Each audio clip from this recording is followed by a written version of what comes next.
Hello and welcome to another What's Up with me, Slidal. Today we're looking at the Tier 5 Japanese medium tank, the Chinu-Kai. A lot of people don't like this tank because they'll say, well, basically it's the same as the Chinu, the standard Tier 5 medium tank that's available in the tech tree. I actually bought this some time ago now for the sole purpose of training up my medium crew so that they advance a little bit quicker. It's not a great tank, but it's not a bad tank. If I go through its advantages and its pitfalls quickly first. Its advantages basically are twofold. It would be its gun. It's got a decent gun that reloads pretty fast and can do acceptable damage, and it's also got very good gun depression, so it's particularly good at poking over a ridge, taking a shot, backing off into cover again. Its downsides are it has minimal armour, and the armour it does have, as you can see already by looking at the pictures, it's very flat. It's pretty easy to penetrate. You will find that most tanks you come across, particularly in a matchup like this one, where you're in with Tier 7, will be able to penetrate. So, here we are, a Tier 7 game. My plan is simple. My plan is to get into this place where I can see across the lake and hopefully get some cheap, easy shots into anybody going towards the city early on in the game. I'm not a scout tank, I'm not a light, so I'm not prepared to push too far up this mountain path. I just actually want to get up to this little ridge. You'll see just around the corner there's a little hump on this sort of pathway, and nobody else is coming this way, so it basically means I'm going to be the spotter. I am running this with binoculars, so that means that if I get to this bush here just in front of me and sort of sit on this ridge, I can look right across the lake and let my binocs kick in and hopefully be the guy doing some spotting, getting some spotting in. And I'm keeping my fingers crossed, and there we go, we've got something early on. And I can get a shot straight into somebody. There we go, 129 damage done. And I'm also getting a bit of spotting for my team there. And I get another one in there. That's two shots done straight away. That's into a T1. And another one. And he won't even know who's hitting him at this point because I'm quite a long way away. And pretty well camouflaged. And you can see from the angle of this ridge, I'm just poking over the top of it. Another shot which doesn't damage, but I think it tracks him. And I'm reloading about every 4.5 seconds. There's more damage. He's almost dead now. And whoever kills him, which happens to be me, there you go, I'm getting the spotting damage as well. So there's one kill already done, and I'm quite pleased with how we're going with this. So I'm just waiting here, let the binocs kick in again, see if I spot anybody else.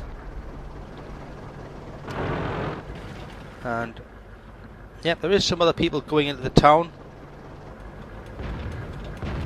but can't get a clean shot on him, so I'm trying to see. Now I've noticed now that there is a tank that's up on this path ahead of me.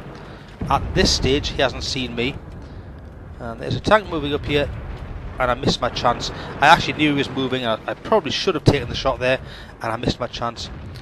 We have however got some others moving around here. We've got we've got a Stug down there, and he's trying to back away quickly, and I miss him. Unfortunately that shot goes low. Sorry, it's not, it's an SU, isn't it? Not a Stug. And again, terrible gun dispersion. I get really unlucky there. Third time lucky, I take down that SU and get my second kill of the game. So at the minute it's 2-all, and I've got both kills. I haven't done a lot of the damage. And then we can see a T29 right over there past the church, and somebody else I can take shots at. So I will. If you're going to park up there, I am going to shoot you. That's my rule of thumb generally. And I'll just keep working on this guy. He won't know what on earth's hitting him from this sort of range. And now he's almost dead. He's panicking, he's rushing into cover, he's trying to get out of there. Can't quite get shots on that T29 again. I'm still very aware there's now two people coming up this middle path. So I decided to get out of there, because if I get engaged by, well, frankly speaking, by anybody, I'm going to take damage. So I'm spamming on the map. I am saying to people, you know, attention to the fact there are a couple of people on this ridge. I'm backing up out of there. We have a heavy tank that's pushed forward, and the game is tied up even again now. It's 6-all. We seem to have control of the town, but that's largely because we haven't pushed into the town yet. So I think I'll sit here and give a bit of support if those light tanks try and rush past the heavy and get in towards our base. And yeah, it's going okay right now. You'll notice in this replay I actually have not got XVM running. That's because I played this game, I think, back in about January in version 9.5 and hadn't recorded the video, rather stupidly, so I had to reinstall an old version of 9.5 with no XVM just to record this video. But I wanted to showcase it and show how, for those of you who may be thinking about buying a Chinu-Kai, that it can be a good tank.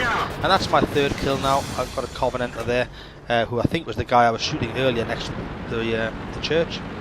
And I decide now, I haven't got the sort of armour to go anywhere near the city. I don't want to go up that middle ridge because I suspect they'll have snipers on the north. So I think, you know, I'm going to go along the valley, along the left-hand side of the map. We've got a couple of guys in there, they've got a couple of guys in there. Maybe I can just help out, do a bit more damage here. I'm quite happy so far with my progress. I've got myself 3 kills. We are winning 9-6. It's looking quite good at the minute, but they've still got a few good tanks.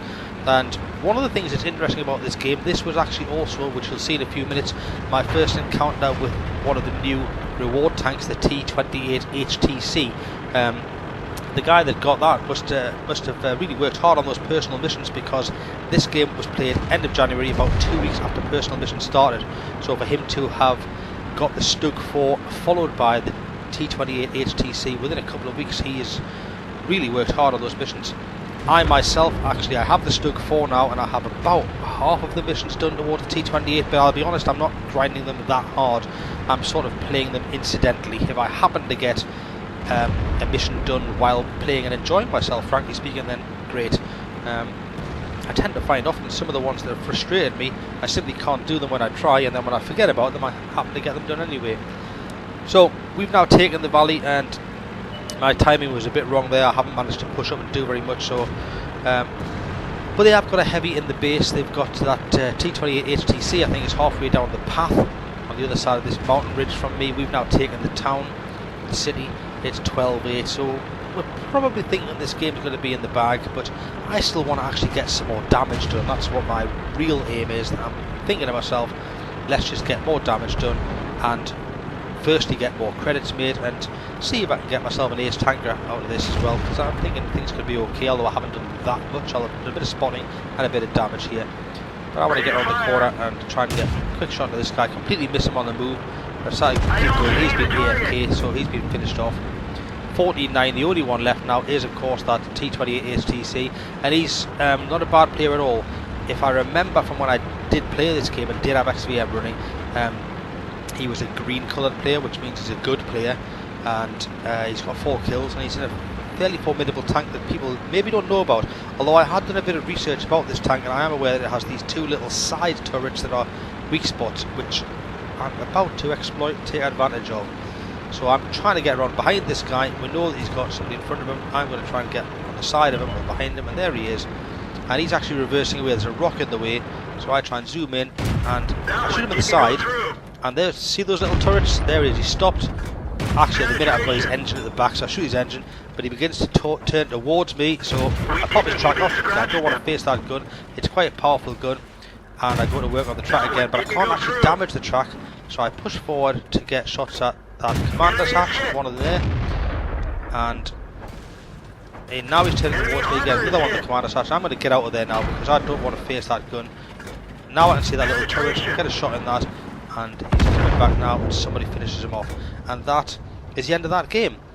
It was my Mastery Award, which was a little bit surprising because it wasn't stunningly good. Actually, you can see the date there, the 7th of February. Wasn't quite as early as I thought it was. But yes, my Mastery badge, largely to do with the spotting damage and the kills that I managed to get. Overall, I managed to do myself just under 1500 damage, but got 3 kills. The T29 had a great game. Hats off to him. And as you see that on the other side of the team, that T28 HTC, massive game. Of my 24 shots, 18 went in, and even after all of my payments were made, I came out with just over 53,000 credits. The Chinukai, it's a pretty good tank. It's not bad at all. I hope you've enjoyed the video. I'm Slidal. Thanks for watching. Please subscribe. Goodbye.